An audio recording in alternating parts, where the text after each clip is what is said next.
Let's talk some sports, baby. Taken by Iguodala. Iguodala to Curry. Back to Iguodala. Up for the layup. Oh, blocked by Jordan.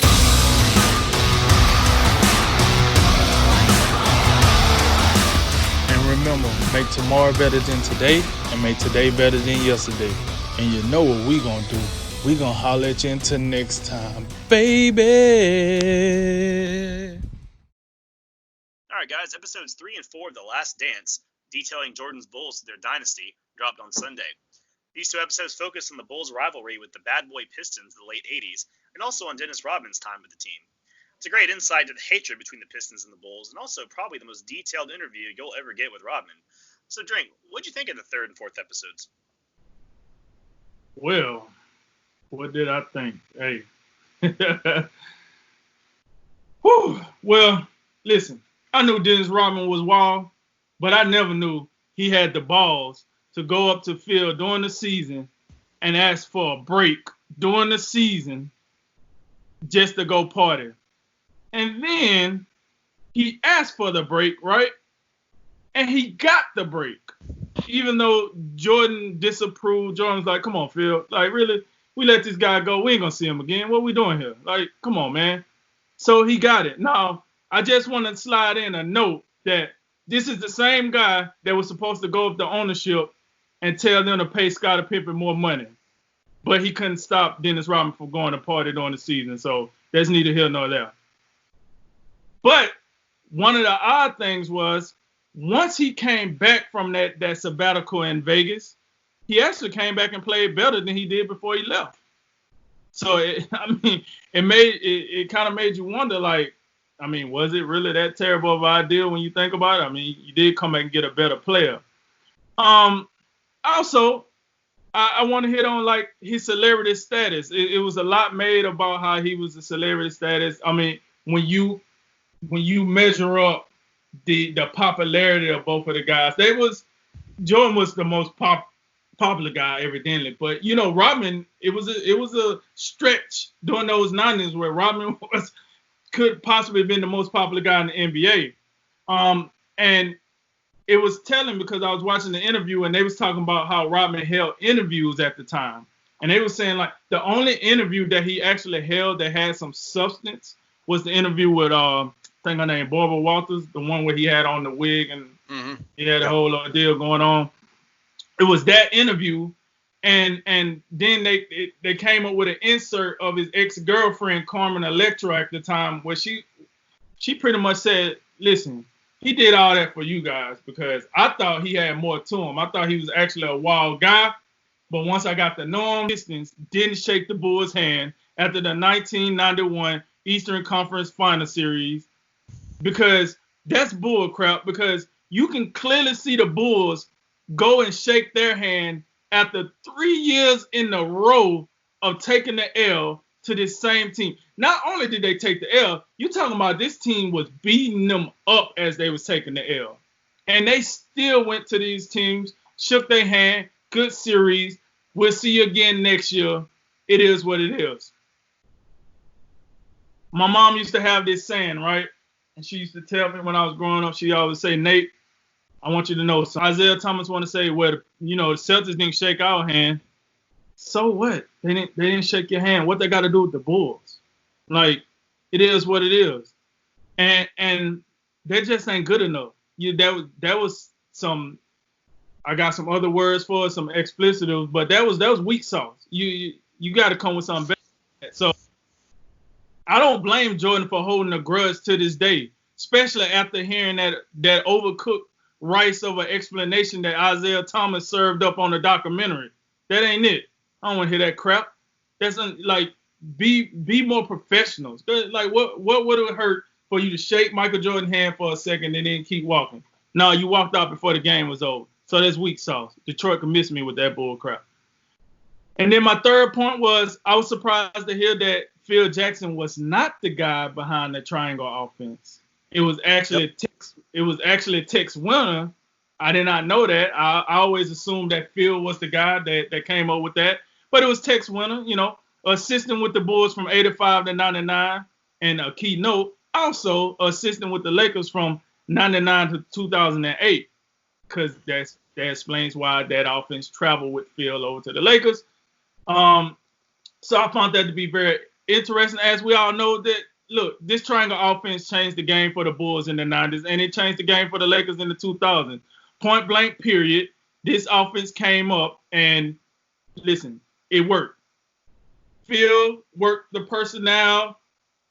Tex Winter worked that single focus program, and listen, a whole lot of champions got made out of that offense.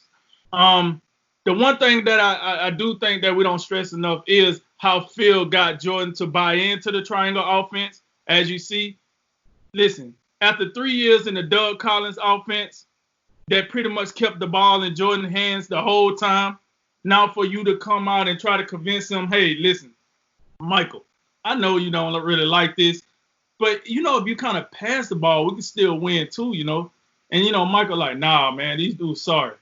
Last time I ain't played, we almost got smoked. These dudes sorry. I don't trust that.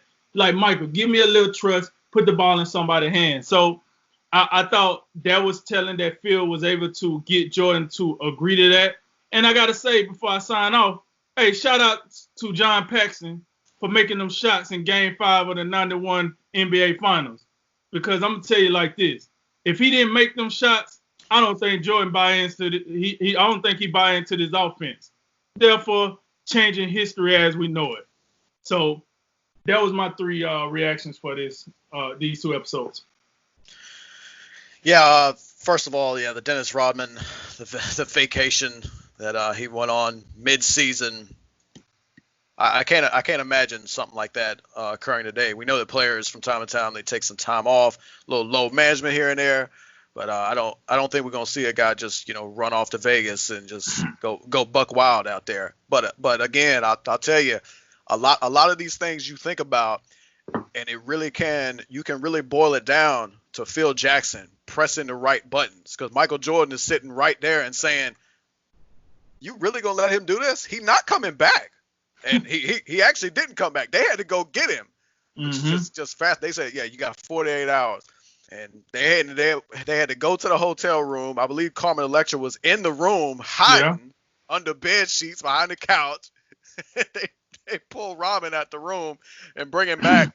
But it's fascinating before that, because while Scottie Pippen was out, Dennis Rodman was really the second option, and which kind of brought out the best in him, because he knew, Michael Jordan really needed him. And once Scottie came back, it was like, well, what I'm going to do now? I guess I'll just, grab 20 rebounds. That's cool.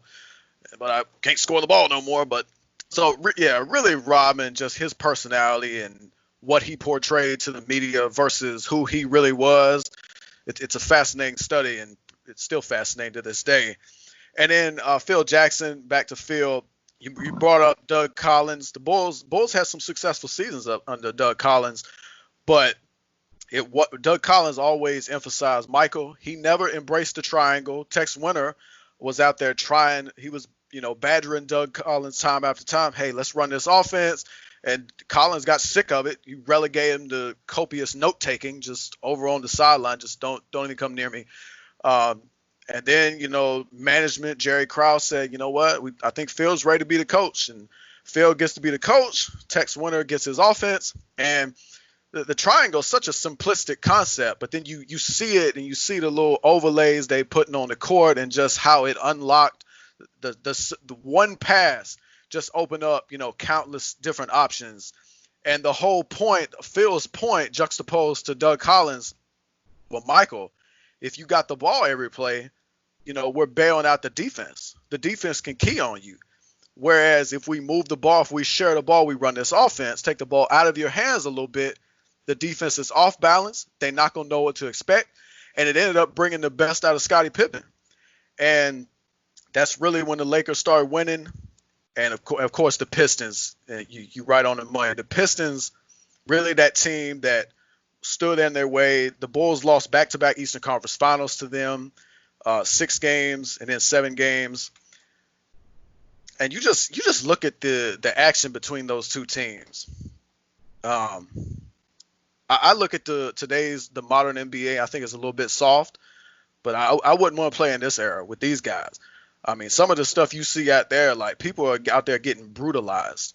Some of that action in the paint just, and the Pistons at least they got the intelligence enough to know, hey, we can't let him take off because it's over then. So don't let him get off the ground. Make sure he feels us. And then after that second Eastern Conference Finals loss, they go into the offseason. The mindset training changes. You see Michael Jordan taking more weightlifting, getting stronger so he can not only take more punishment, but also dish some of it out. And then by that time, it was just one of those situations where, little kid gets sick of being bullied for so long, and then they just rise up and they crushed them. They swept them the next time around on their way to their first championship. And the whole excuse of the Pistons, like, well, yeah, the Celtics, they didn't shake our hands 5 years ago. Well, I mean, yeah, but the Bulls just shook your hands last season, so maybe thinking about that, whereas, digging up some lame excuse from like 3 or 4 years ago. At least for Isaiah Thomas, you can tell like he feels some amount of remorse, but there's some people that ain't gonna change, like Bill Laimbeer, who was like the anchor of all that, just the physical assault he was out there levying against people. And he did an interview a couple of days ago, like, yeah, I don't feel bad about it. It is what it is. We were the winners, and that he talked about, man, they whined. Well, I'd probably whine a little bit too if I was out there getting beat up. That there's just some things you were watching out there, and it's like that's not basketball. Like you have any idea how many flagrant fouls would be called if like a team played that way? Like the Pistons, if they played that way today, they wouldn't be able to finish the game with 5 men on the floor. It just wouldn't happen. And then the last thing is the Pistons and Bulls, and you can probably look at other rivalries throughout this time period. There's a real genuine dislike and to some extent hatred that these teams shared for each other. And me personally, I love that. As opposed to teams, all the smiling and hanging out after the games and all that. Oh yeah, I like the general competitive dislike for the opponent, coming out there on the floor and just wanting to crush the other team. I love that. Yeah, I've had a really, really enjoyable time watching all these documentaries because it's really good to see, like, there's so many talking points. I talked about it last week too, like how all these talking points and these like topics that just get thrown up in conversation, the bad boy Pistons and this and that, but you don't, like, unless you go back and watch stuff like this, you don't really know exactly. So the context is so appreciated to go back and get what everybody's talking about. I had no idea these guys were like going as hard as they were. I mean, like you said, they were straight just committing flagrants every single time someone come down the floor. I mean, they'd have the cops out there today. Like I can't even imagine something like that. And and I really didn't understand how ingrained that rivalry was. I remember like, oh well, it's just a team Jordan had to get over or whatever. But like, no, like they built that whole team around, and their whole philosophy became, we're going to beat this one team. And it's funny because they said teams being built to beat teams. That's something we've seen not just with that one instance, but that's something that happens even today. Teams literally start getting these two teams, Alabama and Clemson, or Golden State, Cleveland. Like, you start getting these multi-year matchups where one team starts literally tooling their entire team around beating one other team. That's like fascinating to know that that's not just recent. I mean, that was happening even back then. And I think a lot of it's just cyclical. You have the next best thing, and then something comes along to trump it. The Pistons do what they did, and then the Bulls do what they did with the triangle, and then somebody else does what they did. Things just kind of roll along. It's interesting to see that kind of thing. The Dennis Rodman stuff was fantastic. Didn't know a whole lot about him before this, and we get so caught today in all these advanced metrics and detailed analysis and our technology, but you need a dude like Dennis Rodman on your team. Even with all the clownery and stuff aside, like, man, you need a dude like him. Grinding, getting the rebounds. I mean, not everybody can shoot the ball.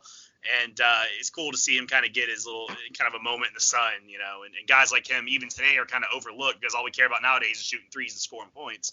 So it's cool to see a guy like him get a little attention. And, the Jordan triangle offense thing, last thing I'll say about that was interesting because, LeBron gets a lot of some of the criticism that Jordan doesn't seem to get as much. Like, we look at that Game 7 of the finals in the 90s where they lost to the Pistons. If that happened today, LeBron went and lost a Game 7 in the finals, what would be the narrative? Oh, LeBron, just go get it done, Well, Jordan didn't either. What do you have to do? He had to change how he played. He had to get his teammates more involved. I mean, we've seen what he's doing with that. So it's interesting to see that Jordan had to do the same things to win also. It's not just, Jordan just carried the day no matter what all the time. Well, no, he had to do some stuff too to make sure his team could win, and it wasn't just the Jordan show because, like you said, they tried that for years, and they had limited success, some success, but it was never obviously where they wanted to be. So, yeah, I'm really, really enjoying this series. I can't wait for next Sunday.